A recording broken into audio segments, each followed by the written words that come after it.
famille, tout le monde qui savent, et qui lutte pour la libération des femmes, féministes acharnées, on peut dire. Et à l'occasion de sortie du livre qu'elle a coécrit avec d'autres personnes, on l'a invité ici pour parler de son livre, de la situation en Iran et du mouvement Femmes de Liberté qui a eu lieu en Iran il y a 2 ans et demi. Je lui laisse la parole pour se présenter et puis on avancera au fur et à mesure. Merci beaucoup Zoya, merci à toutes et tous d'être là et merci de l'invitation de la librairie pour avoir organisé ce temps d'échange. Alors, très rapidement sur qui je suis, même si ce n'est pas l'objet du propos, et surtout pourquoi est-ce qu'on a décidé avec nos amis de l'édition des femmes, Antoinette Fouque, qui sont des militantes aussi de longue date, historiquement, qui étaient des militantes du mouvement de libération des femmes, donc un grand mouvement féministe français que beaucoup connaissent ici. C'était de documenter en fait la lutte des femmes iraniennes qui n'a pas commencé avec le mouvement Femmes de Liberté en 2022, comme tous les grands mouvements d'ailleurs pour la libération des femmes. En fait, c'est des centaines et des centaines d'années de lutte et des générations en fait de femmes et de femmes qui vont se transmettre en fait cet héritage. Pourquoi on a choisi de documenter de 79 à 2024 ? Parce que 79, c'est l'instauration de la République islamique d'Iran. Mais alors, qu'on se rassure, l'oppression des femmes iraniennes, elle ne commence pas en 79. Il a bien fallu trouver une date pour commencer, mais évidemment, si vous vous baladez là dans les allées de l'exposition, vous verrez que malheureusement, c'était bien antérieur et que là, je vois depuis le 19e siècle, mais en réalité, si on était un peu ambitieux, on pourrait même revenir au premier temps de l'humanité. Mais il fallait bien mettre dans un ouvrage une date de début et, je l'espère, un jour une date de fin. Parce que c'est ce pourquoi on se bat. Alors, on a décidé donc de concentrer notre champ d'études sur 79 à 2024, parce qu'effectivement, qu'est-ce qui se passe en 79 ? Eh bien, l'ayatollah Khomeini arrive en responsabilité par un avion qui n'est pas neutre, celui d'Air France, où il était précisément en exil, à Neuf-le-Château, et il arrive conquérant pour instituer la République islamique d'Iran, qui va évidemment faire le malheur des Iraniens et des Iraniennes, mais surtout des Iraniennes, puisque c'est le début, et ça sonne là à la fois d'une dictature cléricalo-militaire, mais aussi d'un régime qui va instituer véritablement une loi discriminante à l'encontre des femmes jusqu'à ce jour. Donc c'est ce qui a justifié la démarche de cet ouvrage collectif, ça a été de documenter ce qui s'est passé, parce que si on sait d'où on vient, on sait aussi où on va, et de dire que depuis 1979, les femmes se sont battues contre ces lois. Et contrairement aux images qu'on peut parfois avoir de ces femmes tout à fait soumises qui, eh bien, finalement, ont respecté cette loi infâme, qui n'est pas seulement la loi qui institue le voile obligatoire, mais plus largement qui va discriminer les femmes dans tous les champs de leur vie civile, politique, économique et sociale, parce que c'est pas qu'un bout de tissu, hein, c'est véritablement le contrôle social et politique des femmes dans la structure sociale et juridique. Eh bien, de tout temps, les Iraniennes se sont battues contre ces lois-là. Et Jina Mahsa Amini, en 2022, ce grand mouvement Femmes de Liberté, eh bien, il y en a eu d'autres qui ont précédé et qui ont permis aussi, à un moment donné, à ce mouvement d'arriver à une maturité politique qui a pu prendre des échos qu'on connaît au niveau international. Voilà quelle a été en tout cas cette démarche. Donc des femmes du MLF qui rencontrent d'autres femmes, des militantes iraniennes, et qui ensemble décident de coécrire cet ouvrage pour restituer la mémoire des luttes des femmes iraniennes qui ont été aidées d'ailleurs, dès 79, par d'autres femmes. On a eu des délégations, d'ailleurs, de femmes du MLF françaises qui se sont rendues en Iran en solidarité avec les Iraniennes.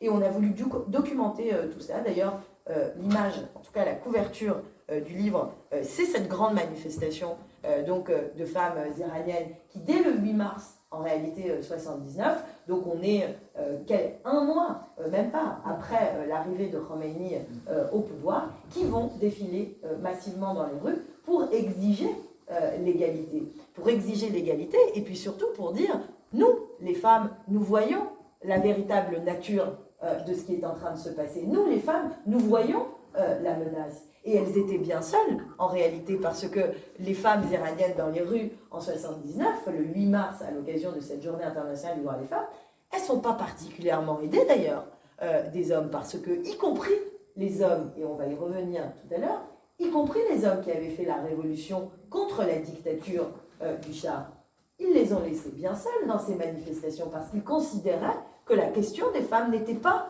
le sujet de la révolution. Ils considéraient que la question du droit des femmes était finalement secondaire et que d'abord il fallait lutter contre la tyrannie du Shah et mettre en place l'organisation qui était celle de la République islamique et puis ensuite on verrait pour les femmes. Mais les femmes tout de suite avaient vu le péril et disaient bon, nous on le sent pas trop quand même, hein, celui-là. Il nous a pas l'air très sympathique et elles avaient raison. En définitive. Voilà. Donc c'est ce qui nous a amené à faire cet ouvrage. C'est un ouvrage qui est assez modeste, mais qui retrace en réalité tout ce qui s'est passé pendant cette année 79, du point de vue de la mobilisation des femmes. Donc c'est un ouvrage qui a vocation en fait à documenter les slogans qu'ont portés les femmes, ce qu'il y avait écrit sur les banderoles, quelles étaient leurs revendications, comment elles se sont organisées, qui étaient leurs adversaires dans ces luttes. Et on avait besoin à un moment donné de ça, en 2022, pour se rappeler en réalité quelles étaient les revendications et de se rappeler finalement qu'elles sont les mêmes. Et c'est ça aussi qui nous a fait dire que ces mouvements de femmes organisées ils sont intemporels parce qu'elles exigent toujours la même chose en réalité. Qu'est-ce qu'elles veulent? Elles veulent l'égalité, la pleine égalité en droit. Elles veulent être respectées pour ce qu'elles sont. Elles veulent pouvoir avoir le droit de décider, évidemment sur le contrôle de leur corps, de leur vie politique. Elles veulent être dites dans leur travail, à salaire égal, travail égal. C'est ce que disaient les Iraniennes, d'ailleurs, le 8 mars 79. Ce qu'elles voulaient, c'est d'être libérées de la tutelle maritale, de la tutelle patriarcale, des lois religieuses qui les infériorisaient. Voilà. Donc c'est toujours les mêmes revendications, hélas. Et donc c'est ça qu'on voulait documenter aussi. Et c'est de dire... Bon. Et c'était de dire que les revendications des femmes sont évidemment universelles parce que leur sort, hélas, souvent, est aussi universel. Profiter d'ailleurs de cet affaiblissement pour pouvoir tout de suite attaquer l'Iran et à Khomeini à l'époque de répliquer parce que ça, pensait-il, pouvait galvaniser un grand sentiment national et éteindre les contre-révolutions qui pouvaient advenir. Et donc mes parents vont devoir être réquisitionnés sur le front, le plus dur, à la frontière de la guerre Iran-Irak, très près de l'Irak. Ils vont subir donc la guerre. Et pendant 7 ans, c'est évidemment épouvantable. On a des millions d'Iraniens qui vont mourir, des jeunes hommes qui sont envoyés au front, à qui on va expliquer qu'ils vont se battre en martyrs et qui vont accéder comme ça au paradis où il y a des vierges qui les attendent. Et tout cela pour Allah et pour la République islamique nouvelle. Donc cette guerre impitoyable va galvaniser en plus artificiellement. Mais on va instaurer ce grand récit national. Mes parents, en sortie de la guerre Iran-Irak, sont éprouvés évidemment, et ils retrouvent une société complètement fanatisée, islamisée, avec ces lois très dures, puisque la guerre amène aussi les lois martiales.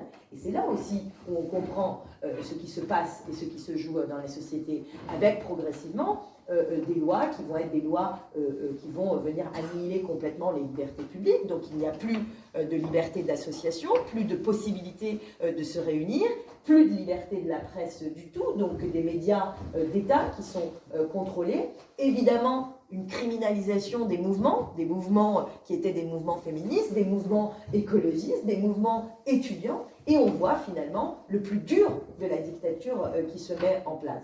avec des lois, évidemment, dans le même temps, qui sont des lois très dures contre les femmes, des lois qui vont venir réinstaurer des lois de minorité au sens juridique, avec des femmes qui peuvent se marier dès l'âge de 9 ans, ce qui n'est pas le cas des hommes, avec des femmes qui sont sous tutelle maritale, c'est-à-dire pour tous les domaines de leur vie civique, elles ont besoin de l'autorité du père ou du mari, avec des lois qui vont venir inférioriser leur témoignage en justice, par exemple, qui ne donnent pas valeur probante ou 2 fois moins à la parole d'une femme qui va venir témoigner en justice par rapport à un homme, des lois qui vont venir les désavantager dans la succession, donc qui vont venir les spolier patrimonialement, avec des femmes qui vont hériter 2 fois moins, par exemple, que leurs frères. Donc on voit petit à petit cette société-là qui va véritablement instaurer des lois, évidemment, qui vont nier les libertés publiques, les libertés individuelles, et évidemment instituer des lois discriminantes contre les femmes. Donc c'est dans ce contexte que mes parents vont retrouver finalement la vie civile, et évidemment, c'est une femme, ma mère, en l'occurrence, qui était une soignante, donc qui était responsable des blocs opératoires, qui va revenir à la vie civile et qui va être évincée de l'hôpital public. Parce qu'il faut bien comprendre que c'est aussi à ce moment-là, donc là on est au sortir de la guerre, les femmes se font massivement évincées de la fonction publique. Elles se font massivement évincées des emplois publics. Les femmes médecins, les femmes soignantes, les femmes qui étaient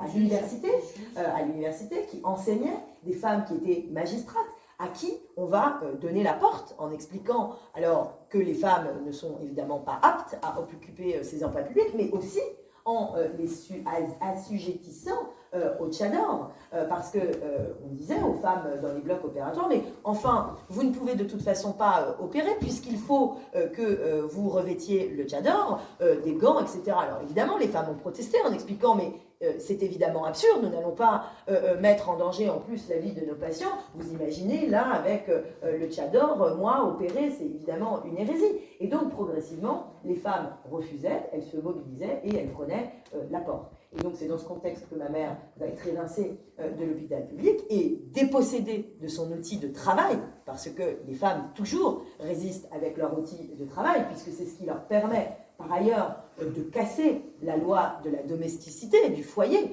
C'est en travaillant que les femmes, véritablement, brisent cet isolement du foyer. Eh bien, ma mère, c'était inconcevable pour elle de rester sans pouvoir exercer son métier.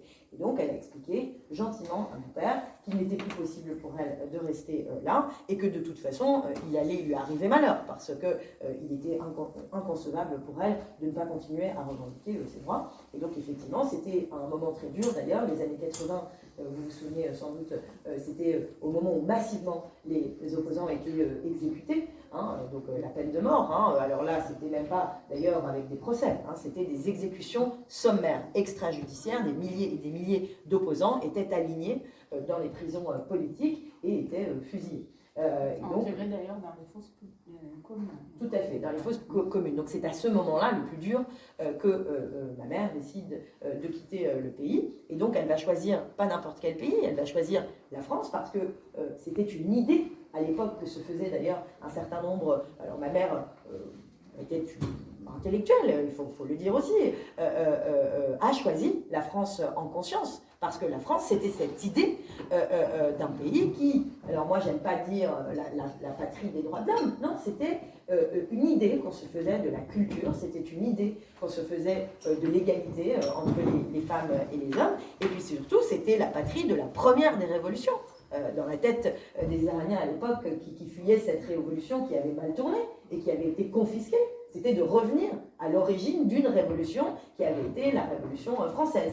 Voilà, donc ça a été un pays refuge, en tout cas pour ma mère, et puis ça a été le pays aussi de la laïcité, mais de cette laïcité qui protégeait, c'est-à-dire qui refusait la confusion entre la loi civile et la loi religieuse, qui n'était pas la laïcité qui persécutait les croyants, qui était la loi qui refusait de se confondre avec la loi des clercs, et puis qui avait été toujours très critique à l'égard des clercs.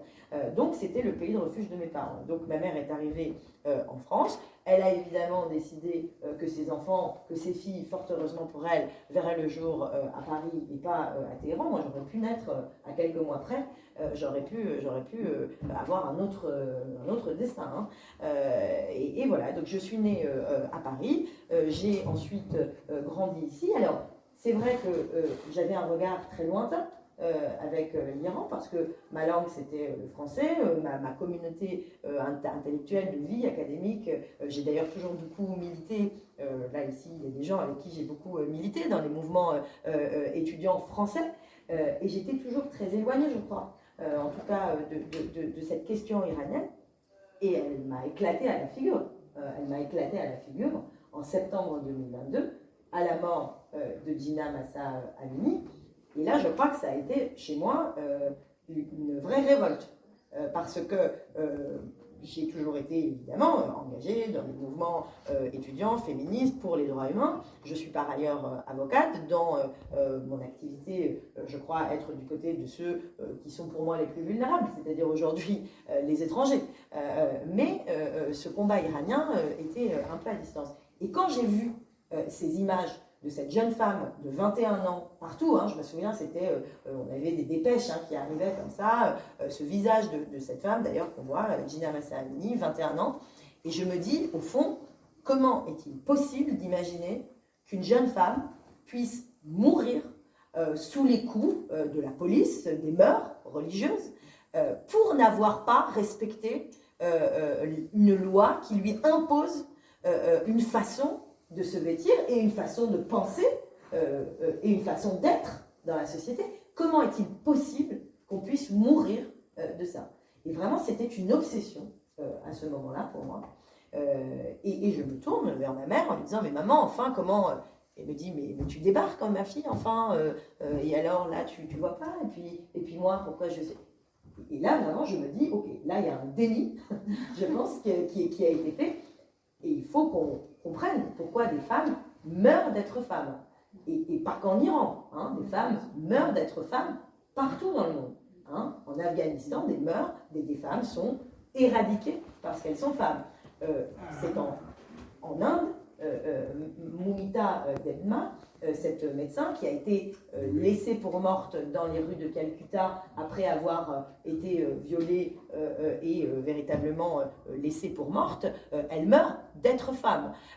En France, Gisèle Pellicot, elle est abusée par un prédateur pendant des années et des années. Tout ça sous la loi de l'impunité et du silence et du tabou, sans doute, parce que c'est une femme. Donc, c'est vraiment cette interrogation essentielle. Pourquoi des femmes meurent d'être femmes et pourquoi il y a cette impunité aussi? Parce qu'aujourd'hui, ceux qui sont responsables de la mort de Gina Mahsa Amini, non seulement sont au pouvoir, mais continuent eh bien, d'instituer cette loi d'infériorité contre les femmes.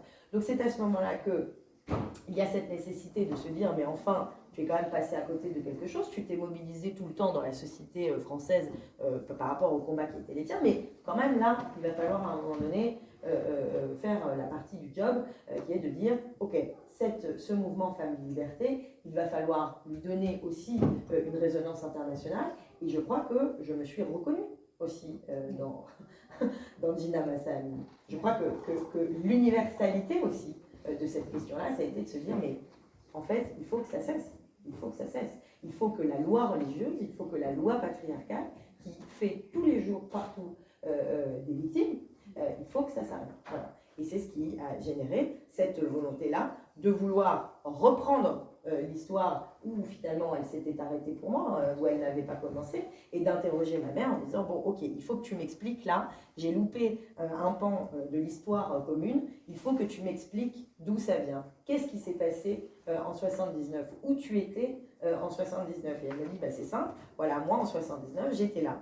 Et donc là il y a des photos qui documentent, donc le livre reprend, donc on voit des femmes qui sont massivement dans la rue. Et si vous regardez bien, il n'y a que des femmes. Que des femmes, hein. Elles sont seules. La journée des droits des femmes, ça n'intéressait que les femmes. C'était un truc de bonnes femmes. Voilà, les autres, ça ne les intéressait pas. Ils ne voyaient pas du tout pourquoi il fallait aller dans la rue. Et d'ailleurs, ce qui est intéressant, c'est que les femmes, leur slogan, je vais vous les lire tout à l'heure, je pense que tout le monde aurait dû écouter ce qu'elle disait parce que c'était très intéressant. C'était pas de la politique fiction, hein. Elle disait déjà ce qui allait arriver. Elle disait, là, celui qui vient d'arriver, ce monsieur Barbu, que tous les médias français présentaient comme Gandhi, hein. À l'époque, en 79, il y avait quand même beaucoup de unes qui le présentaient comme le nouveau Gandhi, qui allait s'opposer à l'impérialisme, etc., que c'était le grand chef des déshérités qui allait promettre la révolution des déshérités, etc. Il y avait eu aussi beaucoup de fantasmes, hein, d'orientalisme autour de ce gentil barbu. Ce n'était pas du tout un gentil barbu. Les femmes le disaient déjà, c'est un dictateur. C'est un dictateur, et puis non seulement il va assujettir les femmes, mais vous savez, s'il assujettit les femmes, il va aussi assujettir les autres. Hein, la démocratie, elle se mesure aussi au niveau de respect du droit des femmes. Quand on ne respecte pas les droits des femmes, en règle générale, on ne respecte pas non plus les autres. Donc on a ces femmes, voilà, qui s'étaient mobilisées de toutes les conditions sociales, de tous les âges. On voit là ces photos, et ma mère me dit, moi j'étais là. Voilà, alors c'est intéressant parce que là, qui c'est? Là, ce sont des infirmières saluant les manifestantes. Ma mère, elle faisait partie des femmes qui, le mi-mars, s'étaient mis sur le balcon et puis qui, en solidarité, alors elles travaillaient, elles étaient d'astreinte, en solidarité, s'étaient rendues à l'estrade et puis avaient salué la foule en disant « les infirmières sont avec vous hein ». Parce qu'à l'époque même, il ne faut quand même pas exagérer, les infirmières, elles étaient un peu mal vues hein, par les mouvements parce qu'on considérait qu'elles étaient coquettes. Bon, voilà. Hein, il y avait aussi un peu de misogynie parce qu'on considérait que les infirmières, elles étaient en plus en tailleur, robe et tout. Parce que bon, là, à l'époque, attention, hein, on est 3 semaines après l'arrivée de Khomeini et puis les choses vont se gâter après et on en parlera peut-être tout à l'heure. Voilà, donc c'est ça qui a donné cette idée de dire, OK, il va falloir faire un pont entre ces femmes en 79, leur lutte, ce qu'elles ont scandé dans la rue, leurs revendications, et puis celles de 2022 qui à nouveau sont allées dans la rue et qui ont repris une partie de ces revendications-là. Voilà, et c'est ça qui a amené cette volonté de faire cet ouvrage avec des militantes du MLF, dont certaines étaient à la manifestation. Et donc on a le témoignage à la fois de femmes de la génération de ma mère, de ces militantes françaises qui sont allées documenter ces luttes-là, et voilà, c'est comme ça que c'est arrivé. Bon, c'est un peu long, mais c'était en même temps. Voilà, il y a tout. J'avais vu des témoignages de femmes justement dans le livre qui sont. Enfin, moi je ne connaissais pas, c'est par le biais de ce livre-là que j'ai vu ces témoignages qui ça me. Moi j'étais très jeune à cette époque-là, mais. Vraiment pour moi c'était une surprise de voir les femmes à quel point ils étaient vraiment avertis et les revendications qu'ils avaient, les témoignages qu'il y a.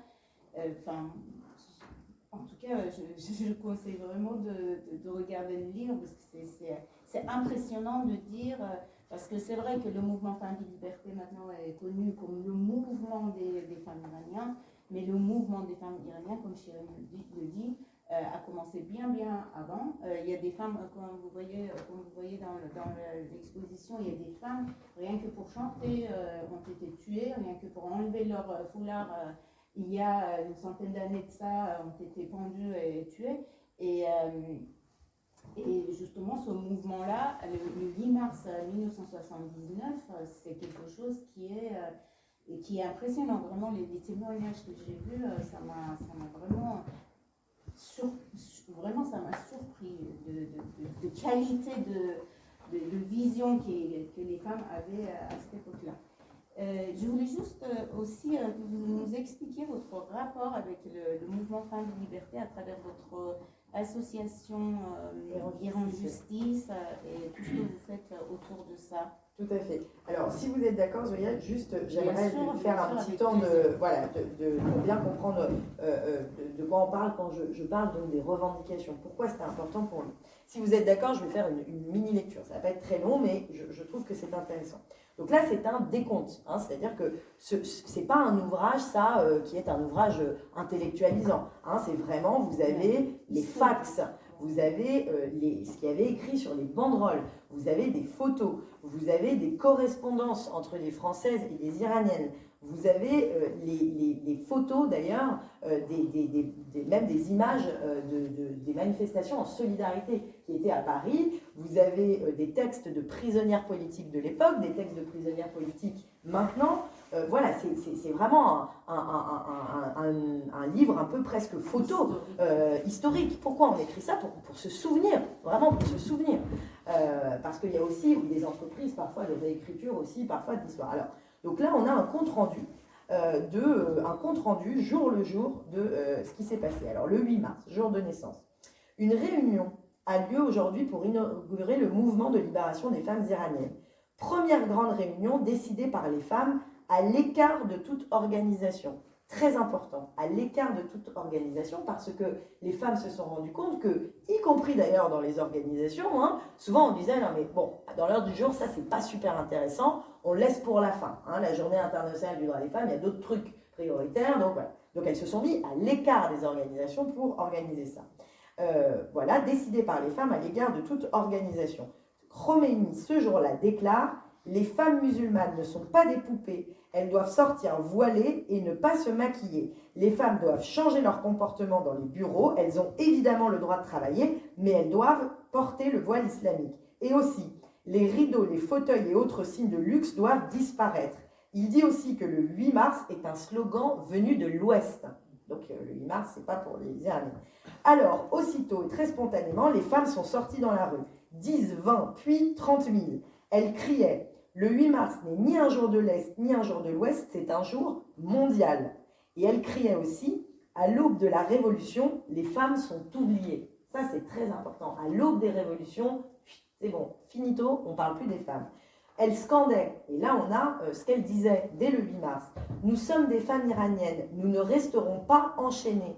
Elles scandaient: sans la libération des femmes, la libération n'a aucun sens. C'est intéressant ça. Tout le peuple iranien vient de faire la révolution quelques semaines auparavant. Et elle disait: mais attendez, on est en train de se faire voler une révolution, réveillez-vous. Elle disait: indépendance, liberté, égalité des droits pour tous. Elle disait: les femmes luttent et leurs luttes sont victorieuses. Elle disait: nous ne voulons pas de voile obligatoire. Elle disait: mort au gouvernement islamique. Elle disait: mort aux dictateurs. On est à 2 semaines après l'arrivée, on est encore en train de célébrer partout Khomeini, et elles disent dans leur manif du 8 mars: mort aux dictateurs. Elles ont bien vu la supercherie. Donc à 8 heures, la réunion est dans un stade couvert, 3000 femmes environ. Des témoignages de solidarité affluent, venant des guerrieros, femmes, d'une lycéenne, une femme en tchador, il y en a quelques-unes, dont les enfants ont été tués et torturés par la savane. Une femme arabe palestinienne vivant au Liban et qui dit que l'oppression des femmes est la même là-bas. D'un groupe de femmes professeurs, des femmes du Japon, d'Italie, de Chine, de Russie, des femmes du MLF de Paris. Après chaque message, les femmes répondent en chœur, elles applaudissent, elles disent qu'elles cherchent des locales, elles pensent publier bientôt une revue, des affiches, des brochures qu'elles viennent de faire, qui sont en vente. Il y a de la force et de l'enthousiasme dans cette réunion. Voilà. Donc moi, je suis un peu émue, parce que je me dis, c'est intéressant ce qui se passe. Des femmes qui se sont organisées entre elles, qui sont allées dans la rue et qui ont pris des coups. Qui ont pris des coups ce jour-là.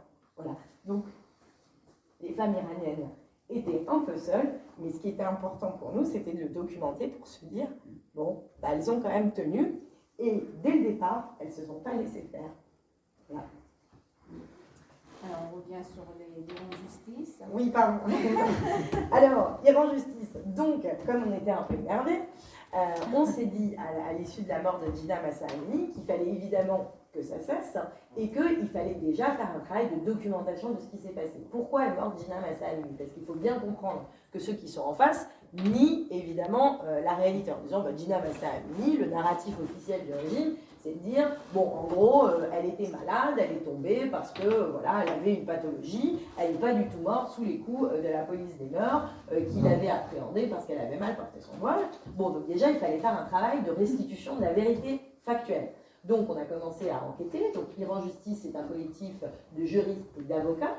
Donc, dans un premier temps, nous avons travaillé et on continue de travailler avec la mission d'établissement des faits de l'ONU, qui est une mission d'investigation indépendante qui va rétablir les faits. Donc il va faire un certain nombre, qui va prendre des témoignages, évidemment qui sont anonymes, hein, parce qu'on se doute bien de ce que risquent les gens qui livrent ces témoignages-là, qui vont s'appuyer sur des documents, etc., notamment de l'autopsie du corps de Gina Massa Amini, voire, parce que ça aussi, hein, ça a été criminalisé, c'est-à-dire le médecin qui a vu le corps de Gina Massa Amini a immédiatement été arrêté, interpellé, soumis à la loi du silence. Donc on voit bien qu'un régime dictatorial aussi est dans un rapport de falsification de la réalité. Donc à Iran Justice, première des missions, c'est de faire un travail de reconstitution de ce qui s'est passé.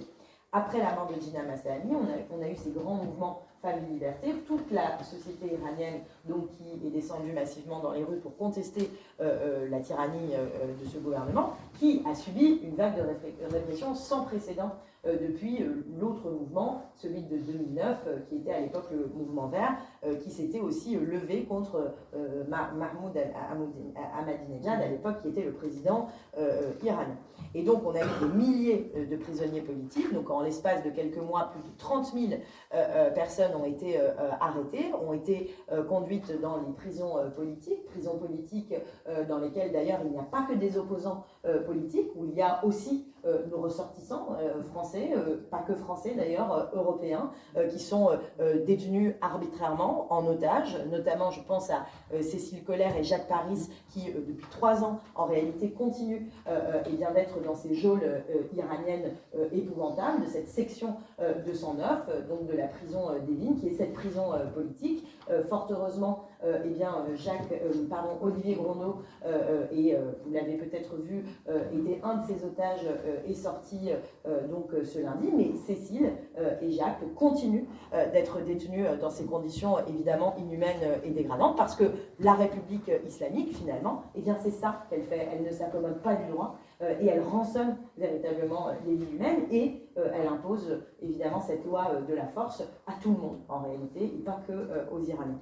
Et donc on a cette répression évidemment épouvantable pendant des mois et des mois. On a eu la peine de mort, parce que l'Iran est aussi un pays qui institue la peine de mort et qui, avec la Chine et les États-Unis, détient le record des exécutions. On a plus de 900 exécutions sur la seule année passée, des dissidents, des manifestants qui sont arrêtés et jetés à la potence. Et donc il a fallu documenter tout ça, et Iran Justice s'est donné pour mission d'archiver ce qui s'est passé, parce que l'idée pour les avocats que nous sommes, c'est qu'il n'y ait plus d'impunité. Et il faut que les persécuteurs, un jour, répondent de ces actes de nature criminelle devant la justice internationale et devant le droit. Parce que la démarche qui est la nôtre, c'est de dire que, évidemment, nous ne reconnaissons pas la justice ecclésiastique, parce qu'en Iran, c'est une mascarade. Vous avez des tribunaux qui sont des tribunaux révolutionnaires, qui sont des tribunaux ecclésiastiques, donc qui sont rendus par des clercs, selon des lois qui sont des lois tantôt sécuritaires, tantôt des lois religieuses. Et donc on comprend bien que ce n'est pas l'idée qu'on se fait de la justice, et qu'il faut bien que la force du droit, c'est précisément ça. Dans un monde d'ailleurs, on le voit, où aujourd'hui certains sont tentés de nous expliquer que finalement le droit international ne sert à rien, et qu'il vaudrait mieux imposer la loi du plus fort pour régler les désordres du monde.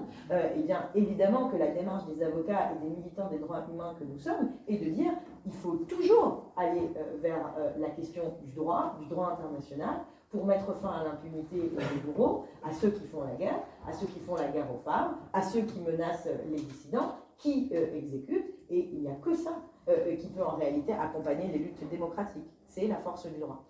Voilà, donc ça a été la démarche d'Iran Justice. On a donc documenté, et puis on a aussi mis à l'abri un certain nombre de dissidents, parce que là encore, la démarche d'Iran Justice, c'est aussi de dire, oui, il ne suffit pas juste de s'indigner pour les pauvres, je déteste cette façon dont on explique que c'est des pauvres femmes iraniennes. Non, ce n'est pas des pauvres femmes iraniennes. Déjà, ce sont des femmes qui résistent depuis 79 et avant, et elles n'ont pas besoin de libérateurs ou même de compassion. Ce dont elles ont besoin, c'est d'alliés. Voilà, c'est de ça dont elles ont besoin.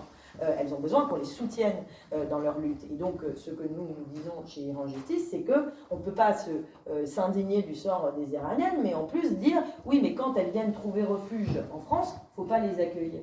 Donc, il faut aussi être cohérent dans nos revendications, qui sont de dire la force du droit, évidemment, et puis aussi l'accueil de celles qui fuient les persécutions parce qu'elles sont des femmes, des journalistes qui ont été persécutées, femmes parce qu'elles ont documenté ce qui s'est passé et qui à un moment donné vont devoir prendre le chemin de l'exil, non pas parce qu'elles ont envie de s'exiler, mais parce qu'elles y sont contraintes, parce que leur vie est en danger, parce que sinon c'est la potence. Et qu'il faut accueillir évidemment ces femmes. Et donc ça veut dire qu'il faut donner des visas à ces femmes, parce que si on ne donne pas de visa à ces femmes, ça veut dire qu'elles vont prendre la route dangereuse du Kurdistan, et qu'elles vont de nouveau, c'est la double peine, elles vont en plus subir la loi finalement de l'exil, qui est la loi de l'exil forcé, passée par les affres de cette route dangereuse de l'exil. Voilà, et donc tout ça est un tout évidemment cohérent, parce qu'il y a ceux aujourd'hui qui nous disent « Oui, oui, nous sommes solidaires des femmes afghanes et iraniennes,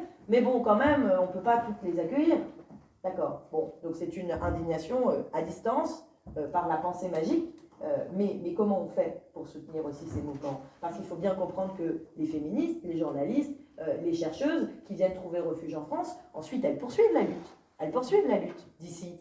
Elles vont publier des ouvrages, elles vont continuer de communiquer avec les mouvements clandestins de résistance de la société civile iranienne. Et évidemment que les femmes qui se battent dans la société civile iranienne, qui sont dans les mouvements qui sont criminalisés, elles n'ont pas la possibilité de pouvoir publier comme elles le voudraient. Elles doivent braver les lois de la censure. Donc elles ont besoin aussi ici de relais. Voilà. Donc évidemment que tout ça est un tout cohérent. Et donc avec Iran Justice, eh bien, on les aide dans leur travail évidemment laborieux, de demande d'asile, parce que avant de pouvoir quitter le pays, ça suppose quand même une certaine organisation, puisque, il faut être clair, les autorités diplomatiques et consulaires eh bien, ne délivrent pas les visas qui leur permettent de quitter de façon légale le pays. Et donc elles sont obligées, eh bien, effectivement, de passer, là encore, avec des réseaux qui sont des réseaux de résistance et de solidarité, de gens qui vont mettre leur vie en danger, eh bien, pour les faire traverser. Voilà. Et quand elles arrivent effectivement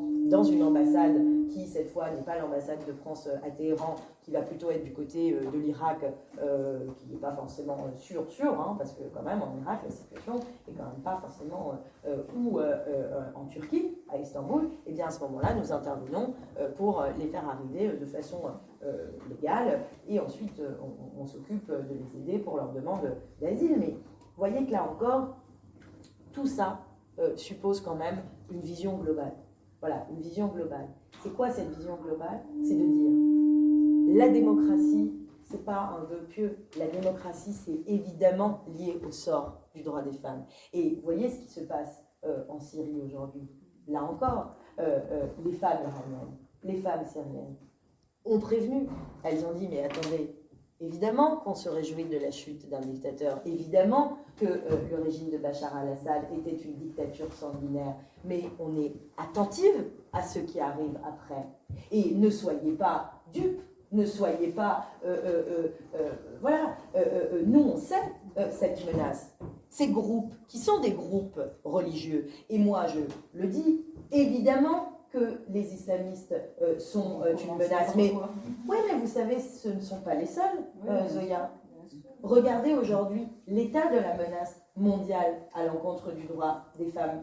Regardez comment Trump, aux États-Unis, il invoque la loi de Dieu pour expliquer qu'on va remettre en cause l'IVG, qu'on va remettre en cause le droit des femmes à disposer de leur corps. La semaine dernière, son vice-président Vance a dit, avec l'aide de Dieu, nous reviendrons sur l'IVG. Et donc là, ce n'est pas des islamistes, ce sont effectivement des catholiques intégristes, des protestants intégristes. Regardez comme en Russie, le grand patriarche de l'Église orthodoxe de Russie a dit que le féminisme était un cancer et que la place des femmes était près de leur époux et de leur foyer. Donc, il faut, je crois, à un moment donné, au regard de ce que nous disent les sociétés, en tout cas de femmes en Iran et en Afghanistan, c'est que l'adversaire, hélas, des femmes dans le monde porte toujours les mêmes traits.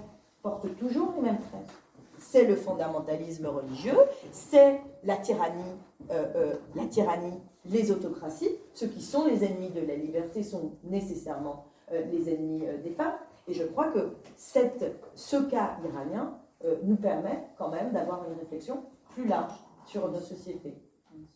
Voilà, c'est ça qu'on a voulu documenter. Je vais revenir sur ce que vous avez dit, c'est vraiment quelque chose de très intéressant, le double jeu de l'Occident vis-à-vis de tout ce qui s'est passé en Iran, enfin à l'intérieur aussi, mais bon, le sujet est différent aujourd'hui. Insister sur le fait qu'en 1979, c'est-à-dire après la Révolution, c'est non seulement la France qui a aidé, qui a amené Khomeini ici, mais c'est ce qui a été vraiment envisagé d'avance. C'est-à-dire dans les documents de CIA, quand on regarde, il y a des témoignages qui disent que ils ont envoyé des gens pour négocier avec Khomeini pour le mettre en avant d'un mouvement qui commençait à naître, parce que moi j'étais en Iran à cette époque-là, personne ne connaissait Khomeini, à part évidemment c'est personne ne connaissait Khomeini, mais ils l'ont vraiment mis en avant parce qu'ils avaient très peur de la gauche en Iran, parce qu'il y avait une société qui est par la proximité de la Russie, la gauche était très puissant en Iran, c'était un mouvement assez important, et ils avaient très peur de la gauche, et du coup, ils ont aidé Khomeini pour arriver au pouvoir en disant, moi j'avais un article qui disait,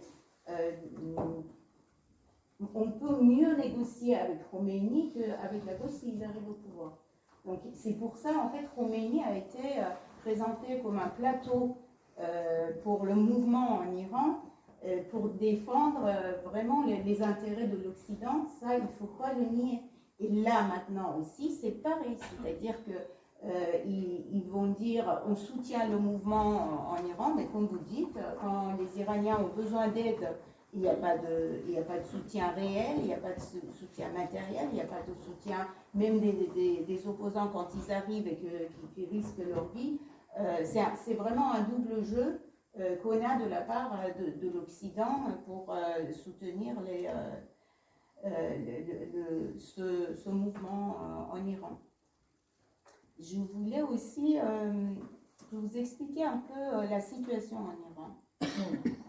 De ce que vous connaissez, ce qui reste de ce mouvement, dans quel état est maintenant ce mouvement et vers quelle perspective on peut aller. Alors, sur le point que vous évoquez, sur le fait de savoir, bon, c'est pas nouveau, j'ai envie de dire, rien de nouveau, hein, sur la façon dont, de toute façon, les puissances, mais dans un trait qu'elles appellent la réelle-politique, qui est un terme à la fois que je récuse politiquement, que je récuse parce que je suis avocate et que je fais des droits humains, c'est un non-sens d'expliquer que, oui, mais vous comprenez, on comprend les aspirations légitimes du peuple iranien à la démocratie, nous comprenons qu'ils ont le droit à disposer d'eux-mêmes, mais tout de même, il y a toujours des intérêts supérieurs. Les intérêts supérieurs, c'est la stabilité de la région, les intérêts supérieurs sont évidemment les intérêts de la loi économique, etc., etc. Et il ne faudrait quand même pas qu'au lendemain d'une nouvelle révolution, on se retrouve avec un interlocuteur qui ne soit pas un interlocuteur satisfaisant pour les puissances que nous sommes. Ça, c'est une ritournelle, j'ai envie de dire, qui est connue. Évidemment que les militants des droits humains opposent toujours à cette diplomatie absolument cynique une diplomatie des droits humains, hein, qui est de dire oui, mais attendez, vous nous expliquez quand même depuis des décennies et des décennies que votre réelle politique permet la paix, permet la prospérité économique. Je crois qu'aujourd'hui, on peut tous s'accorder sur le fait que cette vision absolument obsolète, surannée de la réelle politique n'amène ni la prospérité économique, ou en tout cas pas pour tout le monde, et en même temps pas la paix, puisque la guerre fait rage quand même sur tous les continents actuellement. Donc je crois que quand nous, militants des droits humains, on est quand même tournés en dérision en nous expliquant « mais vous n'avez rien compris, vous êtes des utopistes, vous nous expliquez la diplomatie des droits humains, tout ça est non seulement pas souhaitable et en plus irréaliste », nous pouvons très aisément leur rétorquer que ça n'a pas été une grande réussite non plus leur entreprise. C'est de dire, bon, voilà. Alors, sur la question iranienne, évidemment, Khomeini a été à un moment donné présenté, évidemment, de ce ce côté-là comme étant la grande solution. Bon, il s'est avéré que ce n'était pas le cas, évidemment, donc il y a une responsabilité aussi. Mais alors, moi, là où je mets toujours un petit peu de nuance, c'est qu'il est aussi toujours très facile pour qui est dominé, et notamment les Iraniens, de dire oui, mais il nous a été imposé par l'étranger, il y a eu les ingérences. Oui, évidemment qu'il y a eu un peu d'ingérence, mais rappelons quand même qu'il y a eu, et là moi j'ai une opinion assez dure à l'égard des mouvements, hein, qui étaient ceux qui ont fait la révolution en 79, et je reviens à cette question-là, les mouvements se sont aussi un petit peu aveuglés à un moment donné. Hein, parce que quand il y a eu cette grande unité, cette grande coalition nationale de tous les mouvements d'ailleurs, il y avait les mouvements de gauche, il y avait les mouvements laïcs, il y avait les mouvements nationalistes, il y avait les mouvements de droite mais qui n'étaient pas les mouvements royalistes, bon voilà, tout le monde s'est mis derrière un homme, et là je reviens à ce que je vous ai dit en privé, Zoya, parce qu'il y avait cette idée au fond, qui à mon avis est dangereuse, que bon, après tout, les religieux, les clercs, bon, ils ne sont pas si dangereux que ça. Et puis nous, les grands intellectuels, les grands politiques, on va les évincer au moment idoine. Et il y a eu aussi cette vision qui était de sous-estimer ce que étaient les clercs, les religieux. Alors je sais qu'on a peut-être parfois des désaccords entre nous, les Iraniens. C'est de dire, oui, bon, au fond, après tout, ce barbu inoffensif, là, bon. Mais c'est là où, à mon avis, le bas blesse. C'est qu'il ne faut jamais sous-estimer cette menace. Pourquoi? Parce que, et là je reprends à mon compte ce que me disait une chercheuse, Azadekian, qui a raison quand elle le dit. Elle dit, le problème des intellectuels, c'est qu'ils ne lisent pas les religieux, mais les religieux lisent les intellectuels. Et les intellectuels ne connaissent pas les religieux, mais les religieux connaissent les intellectuels. Et ils ont toujours une longueur d'avance sur nous. Et c'est pour ça qu'en fait on se fait avoir. C'est pour ça que les révolutions sont accaparées. Voilà, parce qu'il faut connaître ce qu'ils écrivent. Et Khomeini, quand il arrive, il dit qu'il fait la révolution pour les pauvres, il dit qu'il fait une révolution sociale. D'ailleurs, il dit qu'il institue une république islamique. C'est évidemment une antinomie. Mais donc, il faut être vigilant à ça. Et il ne faut jamais les sous-estimer en disant, bon, après tout, et moi je n'aime pas quand on dit, oui, c'est des mollahs moyenâgeux. Mais qu'est-ce que ça veut dire, des mollahs moyenâgeux? Évidemment que ce qu'ils proposent est archaïque, mais il ne faut pas sous-estimer la sophistication avec laquelle ils utilisent. Il y a une constitution en Iran. C'est pas du tout c'est pas les talibans avec il y a une constitution extrêmement sophistiquée qui va venir imbriquer le droit islamique et la loi civile. Il y a des institutions, il y a des tribunaux révolutionnaires, il y a des tribunaux cléricaux. Et donc balayer comme ça d'un revers en disant « moi c'est du Moyen-Âge », mais c'est absurde, c'est absurde. Non, et d'ailleurs, pardonnez-moi, mais moi je suis toujours égale dans ma critique de ce parti clérical. Toutes les organisations, d'ailleurs, il y a des Saint-Sièges, il y a du droit canon en Europe. J'ai appris il y a quelque temps que, vous savez, le chef de l'État français est aussi prince d'une petite principauté, Andorre, qui est une théocratie, Andorre, et qui est quand même limitrophe avec la France. On pourrait s'interroger sur le droit à l'IVG dans la principauté théocratique d'Andorre. On pourrait aussi se poser la question de savoir dans cet État, qui est un des États les plus puissants au Vatican, la façon dont le droit canon envisage la question du droit des femmes. Donc, vous voyez, c'est intéressant de poser ces questions-là, parce que souvent, on balaie d'un revers comme ça en disant « bon, c'est que des religieux ». Ce sont des religions qui font des lois, et qui font des lois patriarcales. C'est intéressant de les décortiquer, ces mécanismes-là. Donc moi, je dis aussi, évidemment que Khomeini, c'était le gentil barbu, en fait, qui s'est avéré être un dictateur sanguinaire. Mais il y a aussi eu, à un moment, cet aveuglement, cet excès, je crois aussi, ils ont pas péché, effectivement, par l'humilité, ces grands mouvements. Et puis, ne pas entendre la voix des femmes, parce que les femmes le disaient. Et je termine par là, parce que ça m'a marqué aussi dans mes lectures. J'ai relu là quand même les mémoires d'une féministe intégrale, Madeleine Pelletier, cette grande féministe française qui a été la première à être reçue au concours de l'internat de la psychiatrie. À l'époque, on appelait ça l'asile, qui d'ailleurs, alors qu'elle avait réussi son examen, ce sont les ordres de médecins, les ordres professionnels qui lui ont refusé l'exercice de la profession de médecin. On disait, bah, après tout, tu es une bonne femme, qu'est-ce que tu vas vouloir, toi, soigner des gens? Tu peux être infirmière, mais quelle idée de vouloir être docteur? Et elle disait doctoresse. Voilà, donc elle disait, moi, je suis doctoresse. Et à l'époque, on disait, mais c'est une idée ridicule. Une doctoresse ne peut pas exercer. Donc évidemment, personne n'allait la consulter dans son cabinet médical qui était boycotté. Et c'est intéressant parce qu'elle militait dans les cercles, alors jurististes, guégistes, bon, elle était socialiste, et un camarade de lui rétorquait, mais enfin, pourquoi voulez-vous le droit de vote? Puisqu'elle se battait aussi pour le droit de vote, mais pourquoi les femmes veulent le droit de vote? Puisque c'est la révolution socialiste qui vous affranchira. Donc c'est intéressant quand même cette phrase. Bon, et ben en 79, hein, c'est un peu ça quand même. Hein.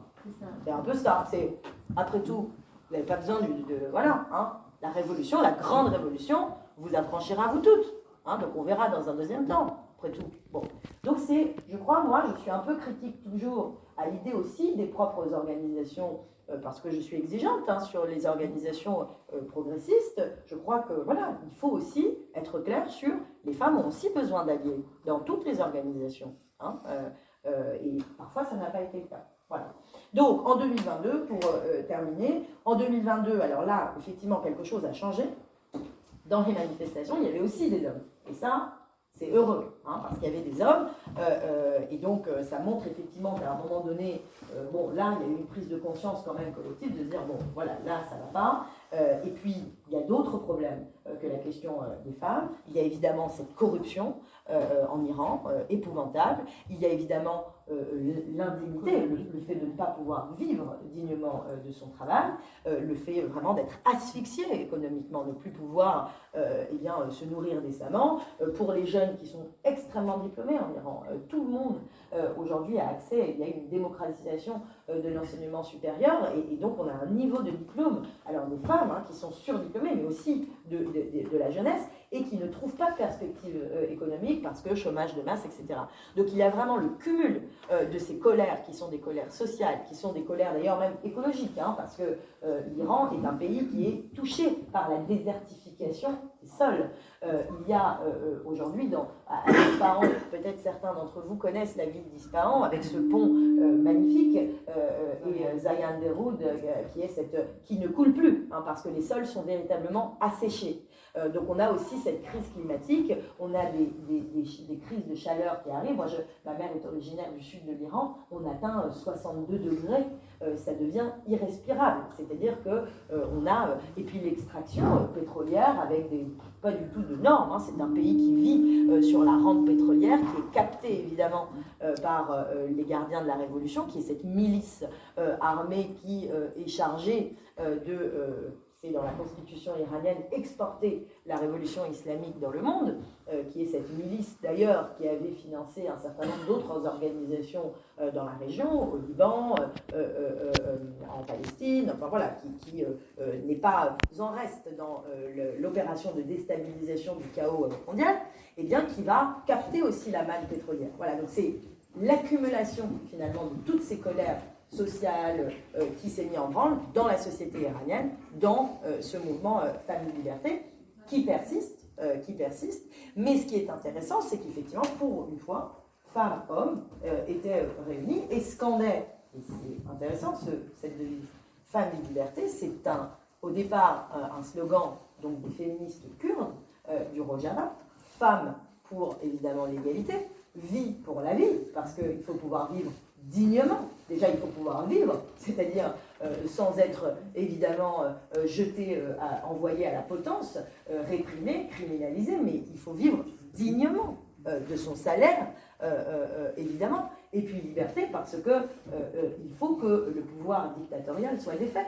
Donc cette devise, qui est une devise au départ féministe et kurde, qui s'est rapidement propagée dans le mouvement comme étant la devise du mouvement, parce que c'est un projet politique, en réalité. Et alors moi, là encore, et je m'arrête là, c'est intéressant quand je viens en France et qu'on me dit « Ah, c'est super, famille, liberté, c'est comme nous, liberté, égalité, fraternité, c'est une devise, c'est un peu inspiré de nous, non ?» Et puis alors là, bon, ici, c'est vrai que j'ai un petit... je me dis « Mais pourquoi ce serait inspiré de nous ?» C'est intéressant ça quand même, cette façon quand même toujours qu'on a de dire « Ah bah oui, peut-être qu'il se sauve. » Mais Et peut-être que nous, on pourrait s'inspirer de Femmes et Libertés. Moi, je le dis parfois, je dis, mais enfin, là, vous êtes en panne dans vos idées, parfois, dans les organisations, vous n'avez pas de progrès, pas de programme, pas de projet, mais moi, j'en ai un, tiens, Femmes et Libertés, c'est intéressant, non? Vous pourriez pas vous inspirer quand même de... on peut aussi apprendre d'autres mouvements. On peut apprendre de ce mouvement. Moi, ça me paraît révolutionnaire, Femmes et Libertés. C'est intéressant quand même. Voilà. Donc voilà, sur le mouvement. Et là encore, j'ai entendu ça et là des gens dire oui, mais c'est formidable, regardez, les hommes étaient là pour protéger les femmes dans les manifestations. Et là encore, je disais, mais attention, attention, nous, on ne veut pas que les hommes ils soient là pour nous protéger, pour prendre les coups à notre place. On n'a pas besoin de garde du corps. Hein, c'est pas ça qu'on attend. On a besoin d'alliés. On a besoin de gens qui construisent les luttes avec nous. Voilà, qui se revendiquent véritablement, sincèrement, engagés pour l'égalité. Moi, je n'ai pas besoin de quelqu'un qui se mette devant moi, là, en cordon, pour prendre les coups à ma place. Encore une fois, les femmes n'ont pas besoin de libérateurs. Elles ont besoin d'alliés sincères. Voilà.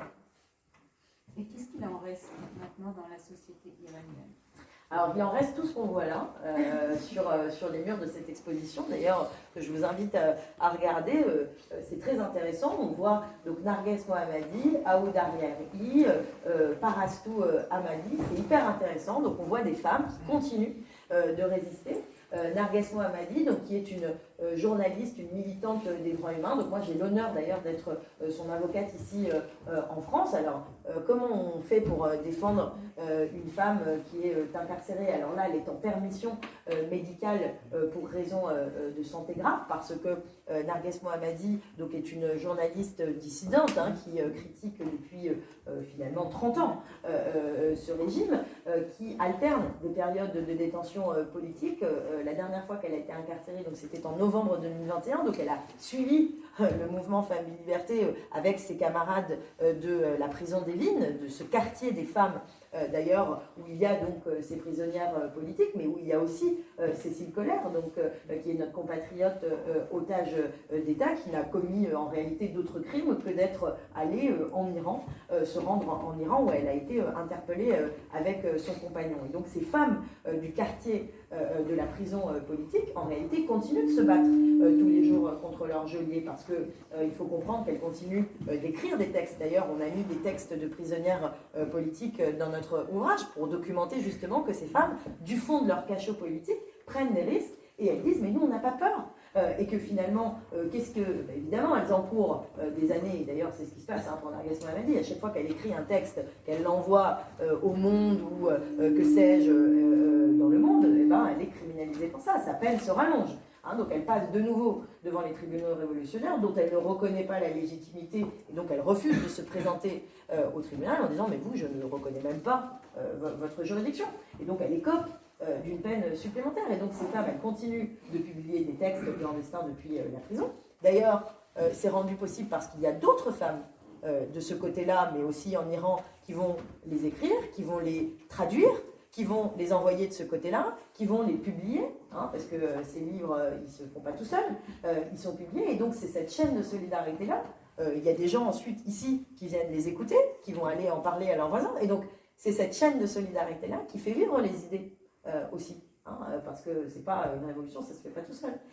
Et donc Narges Mohammadi là est en permission de sortir pour quelques semaines encore. Alors on ne sait pas à quelle sauce on va être mangé, donc elle peut réintégrer à tout moment la prison, parce que c'est aussi ça le jeu du régime, c'est de utiliser cette pression psychologique, parce qu'elles sont détenues évidemment dans des conditions inhumaines et dégradantes, avec une déshumanisation qui fait qu'elles vont être mises à rude épreuve de cette tension psychologique. Et donc Narges Mohammadi là pour le moment est en détention. Ensuite, est sortie de détention.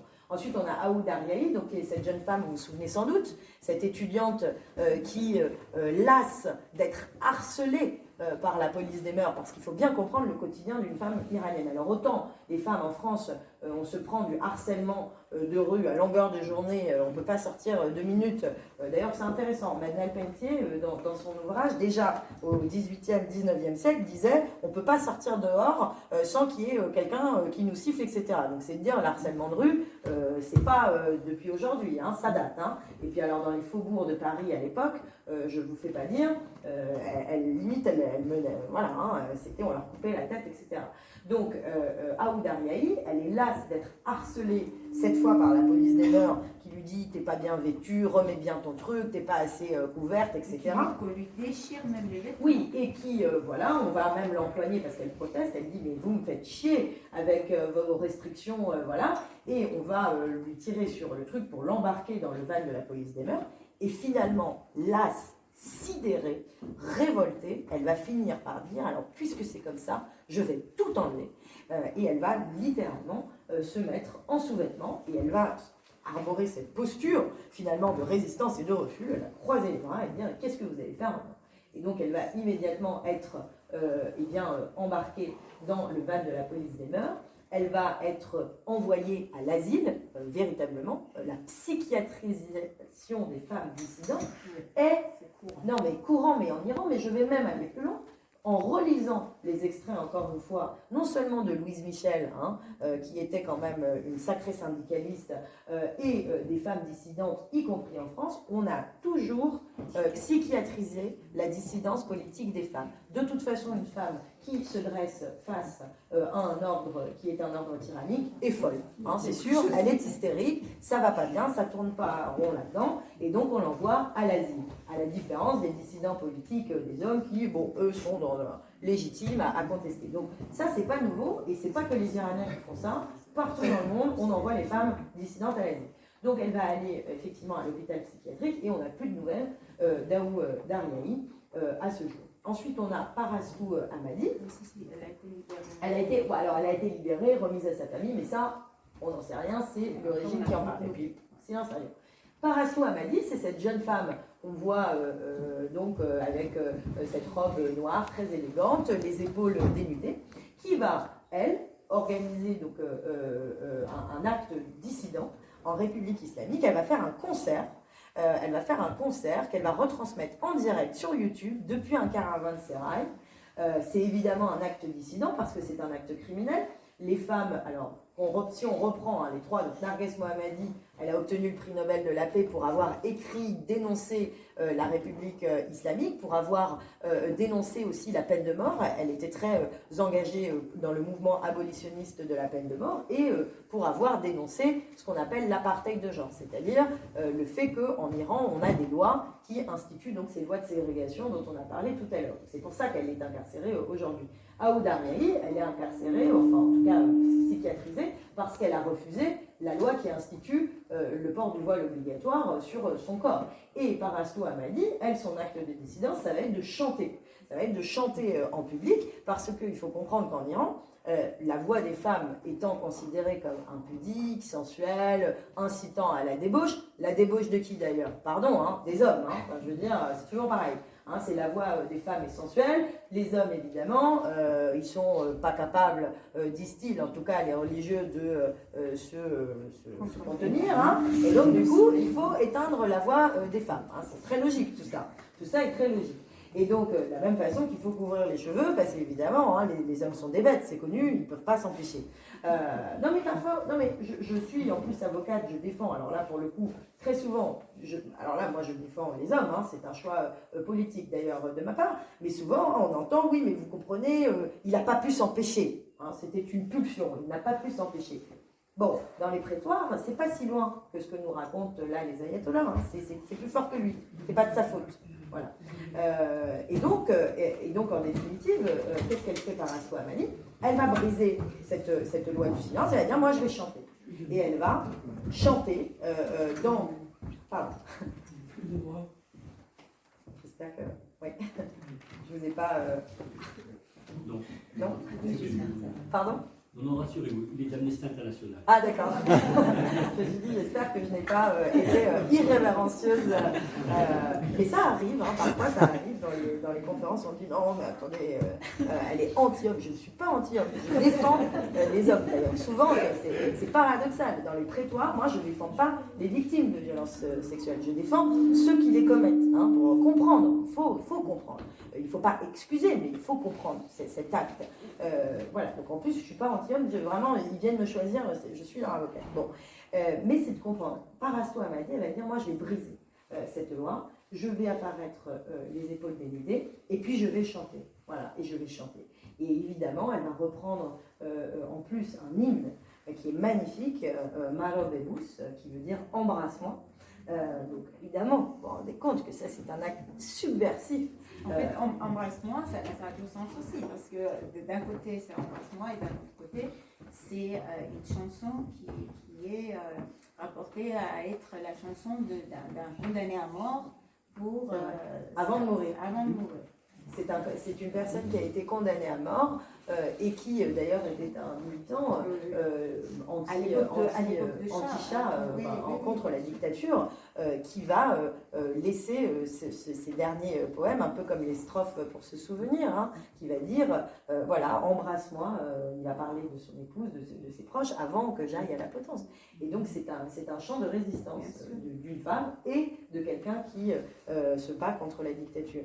Et donc, effectivement, elle va l'interpréter, puis aussitôt, elle va être arrêtée, hein, parce que c'était un lieu tenu secret. Elle va être comme Narges, comme Aou, elle va être arrêtée, et puis elle va être relâchée quelques jours plus tard, mais avec cette interdiction absolue, de nouveau, de se produire sur scène, parce que les femmes n'ont pas le droit en Iran de se produire seules sur scène. Elles peuvent être dans un chœur, mais la voix des femmes doit toujours être couverte par la voix d'un homme, et on voit qu'il y a cette obsession de couvrir la voix des femmes, la voix au sens propre et la voix politique des femmes. La voix politique des femmes, et encore une fois, c'est l'objet de ce livre, quand on entend la voix politique des femmes, souvent, on est plus proche de la vérité et de la justice parce que c'est une voix qui doit compter et qui compte par elle-même. Voilà.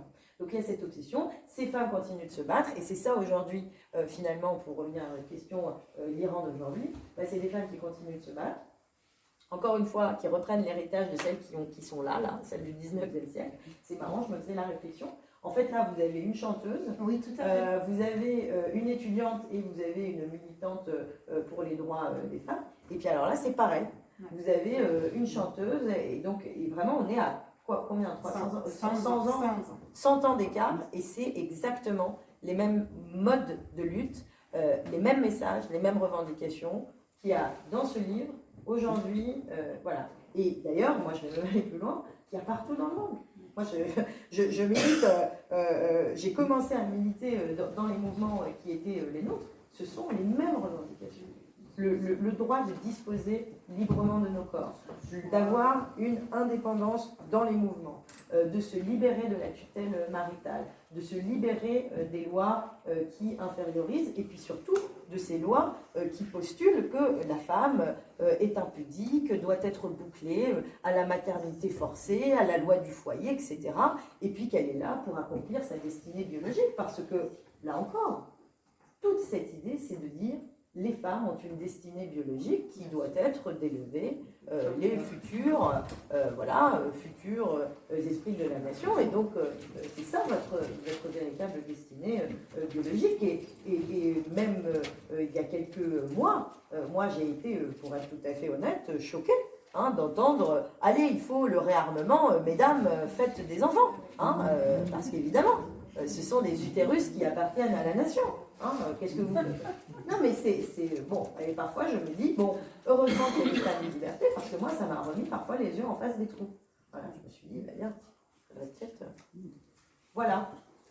Alors, il faut rajouter, peut-être pour rappeler que ce mouvement a eu 500 morts pendant les manifestations, plus de 20 000 emprisonnements, et que le mouvement a duré de façon très très intense pendant 6 mois. Et au bout de 6 mois, ils ont commencé à exécuter, comme les exécutions sont en Iran, exécuter les manifestants qui étaient arrêtés pendant ce mouvement pour faire peur, justement, pour arrêter le mouvement. Du coup, le mouvement a un peu perdu de vitesse, mais ça s'est transformé en une sorte de résistance et désobéissance civique. Ça veut dire que les femmes continuent à ne pas porter le foulard, même si elles sont amendées, des amendes faramineuses des fois. Et derrière leur volant, si elles n'ont pas de foulard, la voiture est confisquée. Et quand elles sont entrées dans des magasins, des fois c'est des magasins qui sont tombés. Donc il y a vraiment un bras de fer entre ce régime et les femmes, mais malgré tout ça, ça continue. Ils n'arrivent pas vraiment à contrôler les femmes. Les femmes, depuis le mouvement Femmes et Liberté, il y a quelque chose qui est vraiment changé, c'est que les femmes et toute la société n'est plus au même niveau de la peur qu'il y a eu avant. Donc il y a vraiment un avant et un après. Ça c'est visible à l'œil nu parce que quand on va, nous, je ne sais pas, mais les photos et tout ça qu'on reçoit, on voit bien qu'il y a plein de filles qui ont enlevé leur foulard, qui marchent dans la rue sans foulard, qui dansent dans les rues, qui chantent dans les rues. Et là, il y a avant-hier, que c'était notre nouvel an iranien avec l'arrivée du printemps qui s'appelle Nowruz.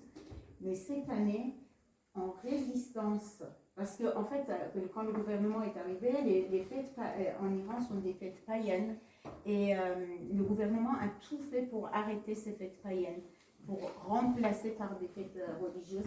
Et ça a été vraiment une résistance de la part des Iraniennes et Iraniens de résister devant ça aussi. Et cette année, c'est la fête que les gens font pour Nowruz, c'est gigantesque, c'est incroyable. Il y a des milliers de gens dans les rues, dans les vidéos qu'on reçoit dans toutes les villes, du monde en Kurdistan d'Iran, c'est quelque chose d'historique. Il faut rappeler que Mahsa Amini était une kurde et le slogan Femmes et Liberté qui est sorti du Kurdistan, c'était justement prononcé sur sa tombe à elle. Et en Kurdistan d'Iran, les fêtes qu'ils font cette année, c'est gigantesque. Et il faut comprendre qu'en Iran, malgré toute la douleur, faire la fête et être joyeux est une résistance. Les gens, dès qu'ils ont la possibilité dans les rues, des hommes de 80 ans, des fois on reçoit des photos qui dansent dans la rue de façon vraiment très intense et joyeux. Et vraiment, c'est pour pas énerver le gouvernement, mais c'est pour résister à cette volonté de réduire ce peuple en un peuple qui doit pleurer, qui doit aller faire la guerre, qui doit rester à la maison et écouter le Coran et la télé qui sans arrêt leur fait un lavage de cerveau. Et le peuple est en train de lui dire vraiment que non, ça ne se passera pas comme ça. Et la joie, en même temps que la douleur, est partout en Iran. Moi, j'ai reçu il y a quelques jours une vidéo que la maman de Mahsa Amini avait mise sur Internet et qui c'était une vidéo de joie, de danse et de festif en fait par rapport à la fête iranienne.